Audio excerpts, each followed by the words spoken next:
ഒരിടത്ത് പച്ചപ്പിനാൽ പുതച്ച മനോഹരമായ ഒരു ഗ്രാമമുണ്ടായിരുന്നു. അവിടെ പഞ്ഞിപ്പന്ത് പോലെയുള്ള ഒരു കോഴിക്കുട്ടിയുണ്ടായിരുന്നു. പേര് ചിന്നു. ഒരു ദിവസം മുറ്റത്ത് കളിക്കുമ്പോൾ നല്ല തിളങ്ങുന്ന ചിറകുകളുള്ള ഒരു തുമ്പി പറന്നു വന്നു. ചിന്നു വിചാരിച്ചു, ഇതിനെ എനിക്ക് പിടിക്കണം. അവൻ തുമ്പിക്ക് പിന്നാലെ ഓടി ഓടി അവസാനം എത്തിയത് ഭയപ്പെടുത്തുന്ന ഒരു വലിയ കാട്ടിലായിരുന്നു. പെട്ടെന്ന് സൂര്യൻ അസ്തമിച്ചു. കാടാകെ ഇരുട്ടായി. മരങ്ങൾ കാട്ടിലാടുമ്പോൾ വലിയ രാക്ഷസന്മാരെ പോലെ ചിന്നുവിന് തോന്നി. പേടിച്ച് വിറച്ച ചിന്നു ഒരു മരച്ചുവട്ടിലിരുന്ന് കരയാൻ തുടങ്ങി. ചീപ്പ് ചീപ്പ്, അമ്മേ, എനിക്ക് പേടിയാകുന്നു. അപ്പോഴാണ് പുല്ലുകൾക്കിടയിൽ നിന്ന് 2 നീളം ചെവികൾ പൊങ്ങി വന്നത്. അത് ബുദ്ധിമാനായ മുത്തുമുയലായിരുന്നു. മുത്തു പതുക്കെ അടുത്തു വന്നു പറഞ്ഞു, ഹേ ചിന്നു, നീ പേടിക്കണ്ട. ഈ മുത്തു കൂടെയുള്ളപ്പോൾ നിനക്കൊരു കുഴപ്പവും പറ്റില്ല.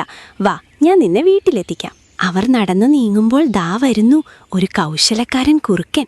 അവൻ നാവ് നുണഞ്ഞുകൊണ്ട് പറഞ്ഞു, ഹഹാ, ഇന്നെനിക്ക് വലിയൊരു വിരുന്ന് കിട്ടിയല്ലോ. പക്ഷേ മുത്തു പേടിച്ചില്ല.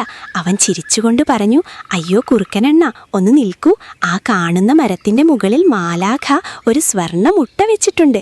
അത് കഴിച്ചാൽ അങ്ങേക്ക് സിംഹത്തേക്കാൾ ശക്തി കിട്ടും. അത്യാഗ്രഹിയായ കുറുക്കൻ മുകളിലേക്ക് നോക്കിയ സമയം നോക്കി മുത്തുവും ചിന്നുവും ഒരൊറ്റ ഓട്ടം. വഴിയിലൊരു വലിയ പാമ്പ് തടയാൻ നോക്കിയെങ്കിലും വേട്ടക്കാർ വരുന്നുണ്ടേ എന്ന് മുത്തു ഉറക്കെ വിളിച്ചു പറഞ്ഞു. പാമ്പ് പേടിച്ച് മാളത്തിൽ ഒളിച്ചു. മുത്തുവിന്റെ ബുദ്ധി കണ്ടോ? അങ്ങനെ അവർ ഓടി ഓടി ഗ്രാമത്തിന്റെ അതിർത്തിയിലെത്തി. ചിന്നു ഓടിച്ചെന്ന് തന്റെ അമ്മയെ കെട്ടിപ്പിടിച്ചു. ഗ്രാമവാസികൾക്ക് മുത്തുവിനെ ഒരുപാട് ഇഷ്ടമായി. അവരവന് നല്ല ചുവന്ന ക്യാരറ്റും പച്ചക്കറികളും നൽകി. അന്നു മുതൽ ചിന്നുവും മുത്തുവും ആ ഗ്രാമത്തിലെ ഏറ്റവും നല്ല കൂട്ടുകാരായി സന്തോഷത്തോടെ ജീവിച്ചു. ഓർക്കുക കൂട്ടുകാരെ, എത്ര വലിയ അപകടത്തിലും ബുദ്ധി ഉപയോഗിച്ചാൽ നമുക്ക് രക്ഷപ്പെടാം.